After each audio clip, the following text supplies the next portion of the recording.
What's going on, my friends? I hope you are well. We are on a mission, man, to get this tiny house put on our property and done, but it's going to be a little while. This isn't something that's going to take a couple of months. It's going to take a little bit. Being that I have a lot of planning to do, and I've got, everything else. So it's just out measuring my property, and I've got to get, I guess, about 1,800 square foot of gravel to get a driveway and a parking area in the back and all that done first. We can start working on the property. I've measured out how far the water and sewer got to go, and that's something I have to get with the water people in the town there and the sewer and figure out what my options are. I've had some people say, oh, you should be able to get a sewage line to the street fine, but from where the house will be, it's about 106 to 110 feet distance, and that has to pitch down every so many feet. And if anybody on here watching knows about that stuff, chime in. I want to know how much it has to pitch for how many feet, because that's a big trench that has to be dug to get that PVC in the ground and get it to the street, because it's there. Worst case scenario, if I had to do a septic tank back there, just a tiny one, I'll figure that out. PEX line, I figured out that'd be easy. It's just digging that trench.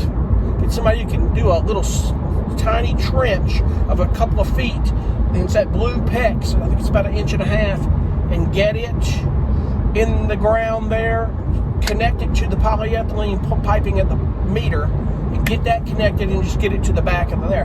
But I won't run that until we're about ready to connect it to the house, because PEX piping cannot sit out in sunlight for periods of time, especially if it gets hot here or weather conditions, because it can break PEX piping down, which is the heat of the sun, and that all depends, but that will get done in due time. Where I'm going to place the house, I've decided power can run the line into the ground straight to the back. They can cut they got a machinery can cut the rut as the line's running and bring it up, and probably put me a meter in a power box back there. We're going to talk to them about that for sure. That's going to happen. Hang on one second, guys. I'm sorry, my phone's ringing. My phone was ringing. My apologies. I'll call them back. But we're going to do this. I'm just doing some measurements there. If I can get that lining, they call it a GeoFlex lining, to lay it down for the driveway, we're going to get that done. That's dirt cheap.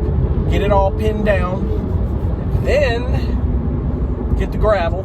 But once I get that, I'm going to start doing the utilities and making sure I know where that's at, get that set into motion, and then get the houses on the shed and the home on the property. And then from there, it's go time. So I'm going to do some more inquiring. I've got to get building code involved on that deal. Got to do that right, and see where it goes. But if any of you guys have any cool ideas, any suggestions, I'm always up for it, because this is a new experience for me. This is not building out a van or anything like that. So we're building the inside of the house. They're gonna lay it down, get everything situated by code, and then we finish the inside. I have to hire by law here an electrician and a plumber that is insured, licensed, and bonded, or so to speak. Basically somebody who's certified and would cover me if something ever happened. It's just what building code requires here in the county and the state of South Carolina, more so. And it's probably the case in a lot of other states, to be honest. But anyway, I will keep you posted, and I appreciate you guys for watching. We'll see you on the next one. Be cool. Bye.